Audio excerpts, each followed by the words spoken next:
So welcome back, everybody. And first of all, thank you for tuning into IO News. We really appreciate that. And today we're going to talk about video game development. How cool topic, right? And I cannot imagine to have a better guest for that as a Jake Hawley, who's the founder of TLM Partners, which is solely cloud-based gaming studio. So Jake, thank you so much for joining us here today. Excellent. Thank you so much for having me. Yeah, it's our pleasure. And let's start with the kind of the introduction. So can you give us a brief introduction to TLM Partners, what you do, Sure. and how did you Sure. end up where are you now? So TLM Partners, so I'm a serial entrepreneur. So I've done this actually several times. I've sold companies to Microsoft. I've sold companies to Electronic Arts. I've been doing video game development for over 25 years. Um, I sold my interest in the last company that I was working at, coincidentally another game studio. And I was sort of thinking about what I was going to do. And as I was sitting and sort of talking with my friends and family and trying to figure out what my next big adventure was, I got a phone call from a very close friend at a console manufacturer. They were toiling and sort of stressing out that about the state of their next generation console, and they wanted me to go develop a piece of core technology for them. So they gave us a small investment and we set up the company.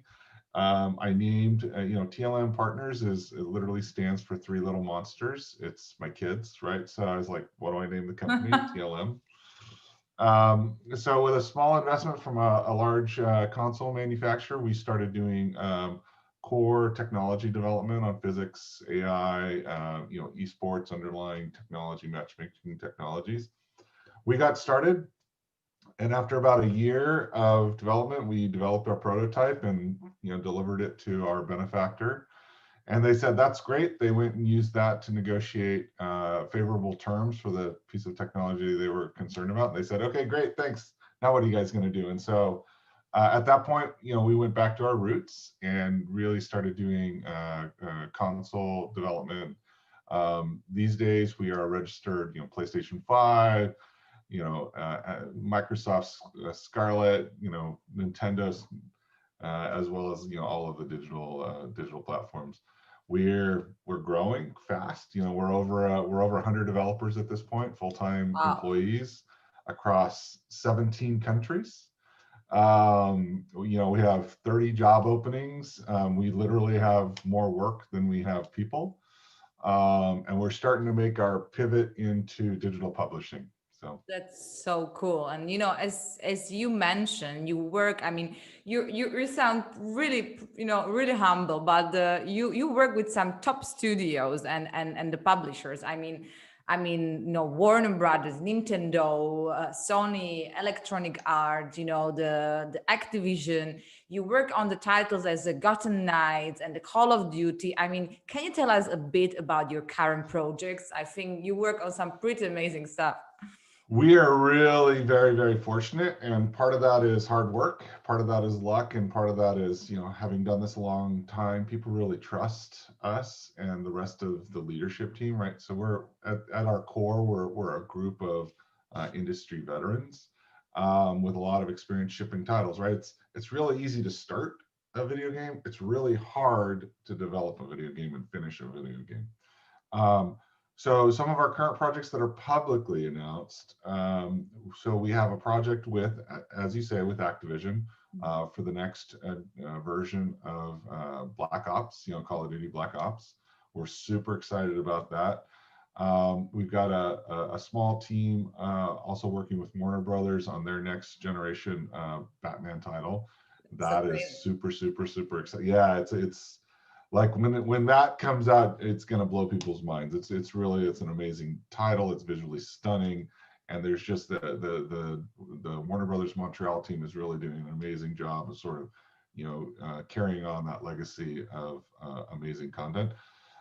We're also working with Proletariat on Spellbreak, and so that launched, and from the numbers we've seen, it's hitting it out of the park, and it's doing a really amazing job sort of going out there being another PUBG, another Fortnite, and So that's, we're doing live ops, DevOps, and the next generation console development on that. And then, of course, we've got a couple real big projects that are early AAA games that we're working on. We're doing co-development on. Obviously, until that publisher makes those announcements, we can't talk about it. And then we've got we have 4 of our own indie titles, and stay close to Chris as we're ready to sort of make those announcements, probably in early January. But our first title will ship in February, and our second title will ship in May. So we're doing quite a bit, and as you say, we're working very hard behind the scenes and sort of quietly, getting a lot of product out the door. Yeah, that's true, and I touched base on the fact that you're the cloud-based team of the developer. Correct. As you said, spread around the world, and Yes. you definitely find yourself in advantageous position during the COVID-19 crisis, right? Indeed. So, Indeed. do you think that this crisis will lead to permanent change, about the Yeah. remote working? And, maybe you can tell us, how it work out to, in a company where everyone is working in a remote way? Yeah, no, we sort of set out when we first put the company together with, industry veterans, as I said. And so for us, we knew that people are sort of settled in their careers, they've got families, they've got whatever obligations they've got to their local communities. So we sort of set out with the mindset that 60% or so of our workforce was always going to be remote. And we were okay with that. So when we set up shop in 2017, we were okay with that. And we started building, best practices and policies at that time.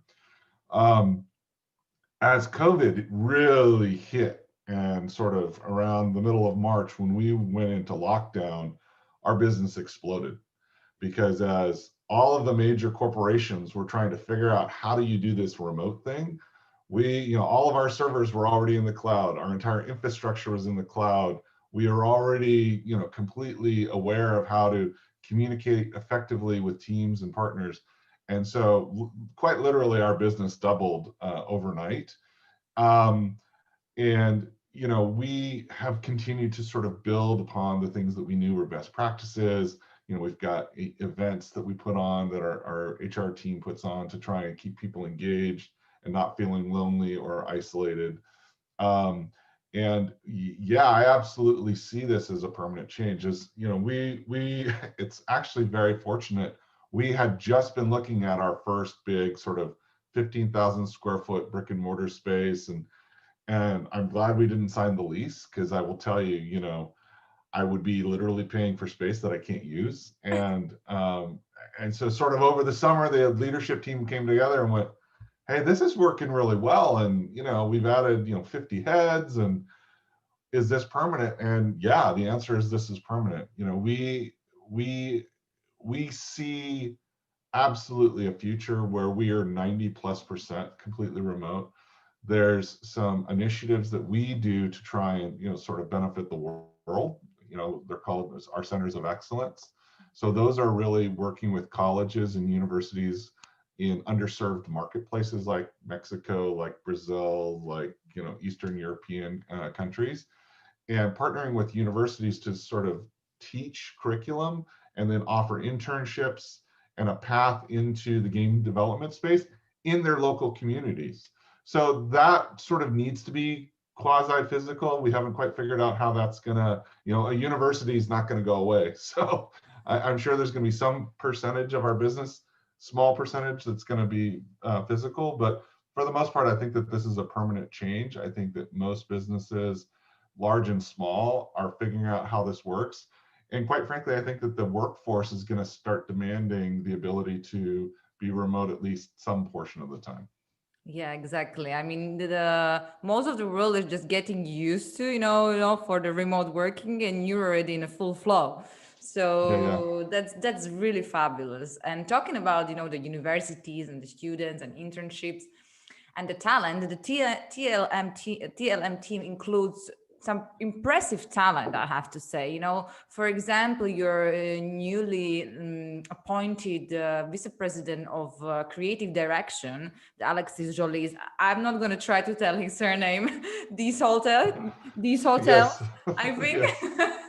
I mean, whose experience includes like leading design and creative direction for the brands like Far Cry and Assassin's Mhm. Creed. I mean, that's crazy. So what makes TLM such an attractive place to work for?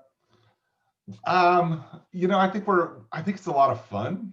I think that we're trying to break down a whole lot of barriers that existed, and we do it in such a way that's engaging and compelling to really smart people and really talented people.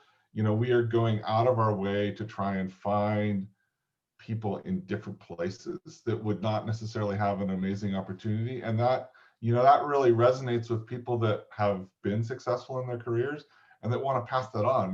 A big part of our core message is how do we find and really foster the next generation of game developer, right? That really brilliant kid, or who's just like not quite fitting into whatever social circles they've got in high school or college, but they're a genius at design, they're a genius at art, they've got unnatural abilities in computer programming.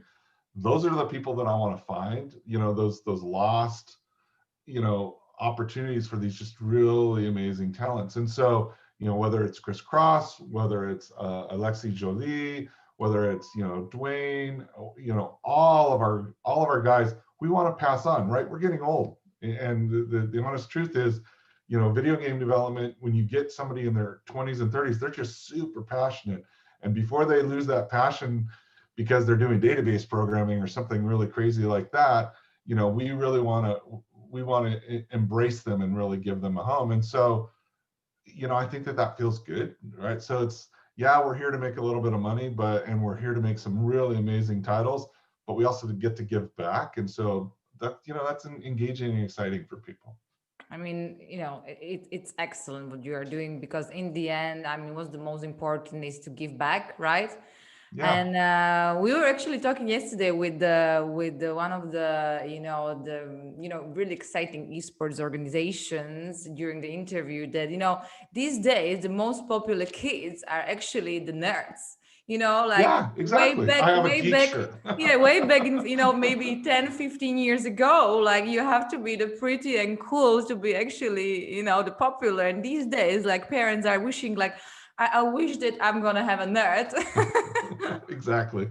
So yeah, definitely it's changing. But talking about the trends, what trends are you actually seeing in the video game development at the moment, and what do you think is the most exciting to look at right now?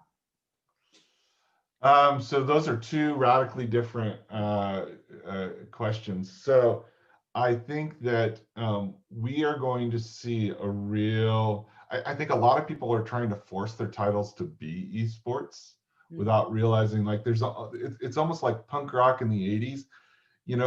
If you're trying to be an esport, you're not an esport, and if you're not, then you are. And it's so I think that there's going to be a continuing trend for free to play, a continuing trend for freemium. I think there's a massive push to go to esports, even where things don't fit. And we're just going to have to go through 3 or 4 years of that. Where I sort of see some amazing opportunities is as we start to see 5G roll out and cloud compute, and we get out away from sort of major metropolitan areas where you now have high bandwidth. We are really enabling a lot of people to get online and play the Twitch games, to play some more real-time strategy games, to play things that are time and latency sensitive.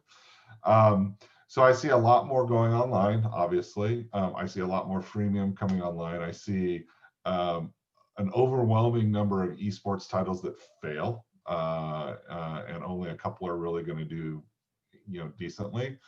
And I see new gameplay, right? So I'm not a big, huge fan of VR. We do it, we love it, it's fun, but the market's not there yet to sort of allow for the big budgets that you really need. but mixed mode gameplay with either your mobile device or your tablet or that type of thing to really keep you engaged and have multiple ways of doing cross-play, I think that's real. And even some of the stuff we're doing, you can play it on your cell phone, you can play it on your console, you can play it on your TV. I mean, you can play it in multiple places. So I see crossplay really becoming real, maybe not in the first-person shooter Twitch, but certainly for some real-time strategy, in fact, one of our titles is a collaborative game where you must have 2 players in order to solve some of the puzzles. So that type of stuff is, I think, very real. And as I say, the technology trends from the major telecom companies is going to continue to enable that. Amazing. I mean, and I'm really happy that you mentioned that situation that I believe many of your developers are a bit pressured to doing the titles in that kind of on an esports way, Yep. obviously because of monetization, but Yep. and it not always works. And but I hear your struggle. You have to be definitely kind of pressured to do this kind of the stuff. But here at this show, we really like to give people kind of advices and tips and tricks. So what advice would you give aspiring developers, who's trying to make it? What I'm going to say is find the fun. And however you're going to represent that fun, find the fun. I've been, again, very fortunate in my career to work some of the most amazing game developers. And Sid Meier's, who's like sort of the father of all, tile-based, strategy games. He would build his simulations in Excel and using Visual Basic just to sort of simulate the world. And it wasn't graphical, it was completely digital, right? It's just all you're seeing is these little numbers going on the simulation. But that's how he found the fun. And then he'd give that to one of the development teams and then, guide that and turn that into, Civilization or, Railroad Tycoon or, any of the game, Alpha Centauri, those kinds of things. In each medium, you're going to do something a little bit different, whether it's a puzzle game, whether it's a first-person shooter game. So find the fun. Don't get distracted with the graphics. Don't get distracted with all of the other things that go on. Really, as soon as you can find the fun, you can build upon it. And so if you do nothing else, like no custom art, like if you do nothing else, find the fun. What is that core nugget of your game that everybody's going to be addicted to? And then build upon that and really allow that to sort of drive a lot of the game development that you're going to do.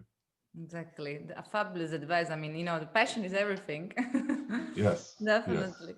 So, and my very, very last question is, so where do you see TLM Partners in the long term? Like, what's your, wildest dreams about the TLM?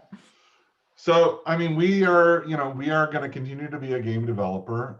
That's what we love to do. It's sort of our passion project.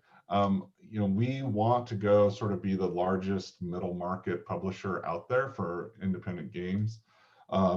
As I said, we are building these centers of excellence. We really want to serve the underserved. So the entirety of Central and Latin America, all of Eastern Europe, EMEA, we're working right now with a company in the Middle East to try and bring a gaming platform to Saudi Arabia and sort of the Middle Eastern countries. So I mean, we obviously we're going to make money, but we really want to try and be a little bit altruistic. I've been doing this almost 30 years now, so I can afford to take a little bit of time from North America and spend some time in other countries. So very directly, we're trying to be the largest independent game developer in the world, trying to do really focused on indie titles and really focused on underserved markets. Amazing. I mean, you're definitely on the way, and we'll be keeping in touch with you and look at your developments. And Jake, thank you so much for joining me here today and sharing your very interesting insights. I think many viewers will find them very interesting. And I wish you luck. And we're gonna be Thank you. here to to little bit to see and what what are you up to. Excellent. Thank you very much. I really appreciate the time and the opportunity to speak to you and your audience. And definitely stay in touch. And as we make some big announcements, if you want to have me back, certainly talk to Chris, and we'd love to come back, or I'd love to come back. Yeah, I really appreciate it. Once you will be able to talk about those another secret, the releases, we're ready to talk about them. January, come talk to me in January. Yeah. We got to get through Christmas. Let's get through Christmas and what's going on, and we'll talk in January. Exactly, Jake. Thank you so much and have a nice day. Thank you. Have a wonderful day. Bye-bye. Ciao.